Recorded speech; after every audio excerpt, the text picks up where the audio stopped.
Hello YouTube, how we doing? Welcome to the last video of this week, as I'll be back here on Monday, but I just wanted to briefly give my thoughts on the Frostbolt build so far, which hasn't really progressed too far since the last video that I showed you on it. So this video is more going to be about hand casting and sort of dancing around that topic. Now, I have a bit of a topic list prepared on my other monitor, but I am going to be rambling through it a little bit. And to begin with, I'm going to try and do some of that rambling while we go and clear a map. So forgive me if I'm a little bit scatterbrained as I talk about this, but I'm trying to get into the habit of doing the commentary while killing some monsters, so there's something for you guys to watch that isn't just me sitting in my hideout. But yeah, this is the Frostbolt Scion. It is pretty solid on the single target damage, but rather clunky to play, I find, for a number of reasons. First off, the directionality of the damage can be a little bit annoying in open maps. I actually chose Cemetery specifically so that I could show off the build's weaknesses to some degree. If I'm in a map like Channel or a map like Toxic Sewer, it feels a lot better, but something like Cemetery is the perfect storm, the perfect recipe for disaster for the build, where monsters will be coming at you from pretty much every direction, and you also have little bits of terrain like trees and pillars and broken stones and things like that that are going to block the occasional Frostbolt projectile and cause it to bounce back towards you.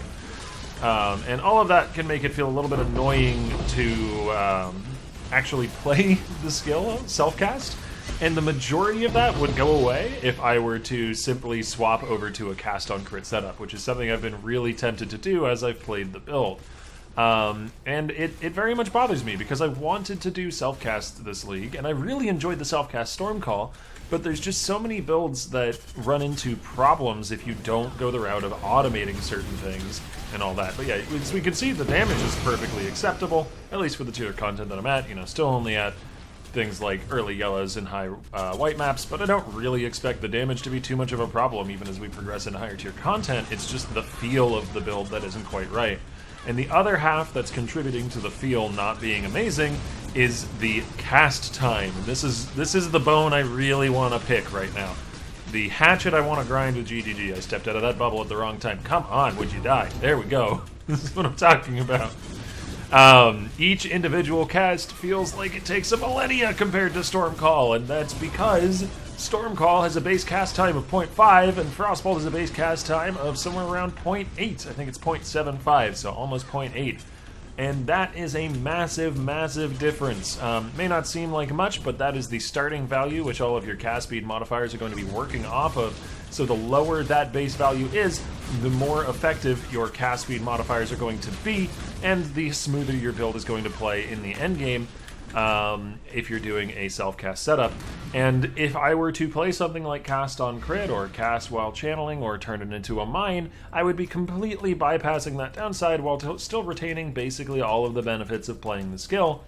You know, the various things like the behavior of the Phantasmal Frostbolt, as well as things like the quite high flat cold damage that Frostbolt has on the gem itself, and the infinite pierce, which can be nice for clear, assuming you have the coverage that would come with something like cast on crit that will auto-target at nearby enemies, so I wouldn't have to aim at them.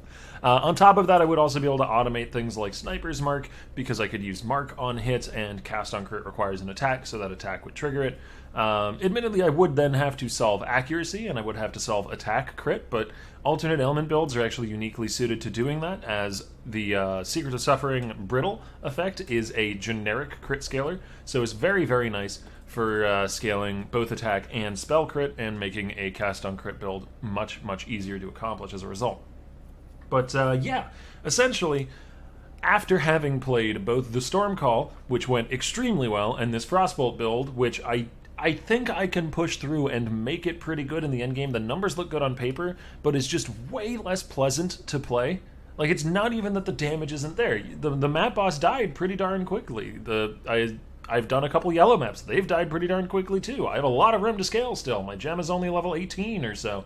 You know, it's 19 from the +1 global modifiers, but the gem itself is 18. I don't have quality anywhere but the active gems. I'm missing critical pieces of gear, like gem level scaling from the weapon and all that sort of thing. like the damage is not really going to be an issue as far as the numbers working out on paper. It just doesn't feel good to use, and I really, really wish that the hand buff or the hand casting buffs this league had been more focused on improving the feel of things than the damage. Not that hand casting couldn't have used a damage buff. I'm glad we did get that pretty much across the board. It's what made things like Stormcall and Frostbolt somewhat viable. Like, they are capable of doing the content, and Stormcall actually feels great. I'm very happy with that. But it's mainly just down to the fact that Stormcall, for one, has that 0.5 base cast time, so it doesn't take nearly as much investment to get it to the point where it feels smooth to use. And two, has a much lower mana cost, which has been a real bugbear for this build. The mana cost currently is 51 per cast, and that is with Inspiration in the links, whereas Stormcall, I think, is somewhere in the range of 30-something, admittedly also with Inspiration in the links. It's just not really comparable. It's so much easier to sustain, so much smoother to cast, and doesn't really lack in terms of damage, in part thanks to Vol Stormcall, and in part just because it also has good numbers. It scales well. Like, it doesn't make sense to me that cast speed wasn't something that was tweaked. Admittedly, I guess it was tweaked in a way because they buffed cast speed rolls on gear. But like I said, you kind of... Base cast time is so much more important than percent cast speed on gear for how a skill will feel. Like, this is as much cast speed investment as the Stormcall, if not more. Because I've got 15% on the helmet, I've got 31% on the weapon, which is more than what the Stormcall build currently has.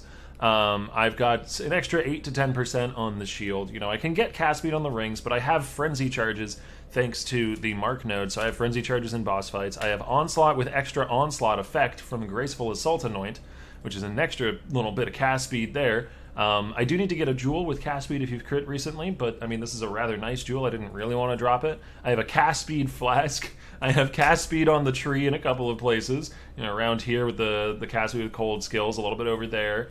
It's just, I've made the investment and it still doesn't feel good. It's so frustrating because Stormcall was so easy. It was so easy to make it feel good. It felt so smooth, so fast. I was on a 5 link with a level 19 gem and it felt clean. It felt like a good, solid, real build at that point, and this one still feels like I'm beating my head against the wall. But I will beat my head against the wall further. I will definitely take this up at least to level 90 or so, and make a couple of gear upgrades, get things like those cast speed rings, get things like quality on the gems and all that, and I'll give it a good, honest college try, but to be entirely honest, it just feels like I would be way better off triggering this at this point. I just feel so punished for trying to work past a 0.75 cast time when I could just go cast on crit and ignore it. I really wish the hand casting buffs had come with changes to base cast time for some of these less played and more overlooked spells. But no, who knows? Maybe we'll see that in the future.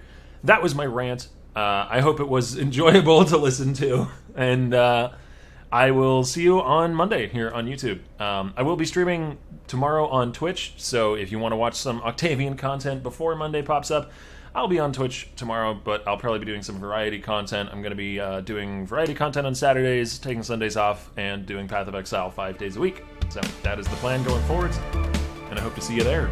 You all have a good one, okay? Thanks for watching.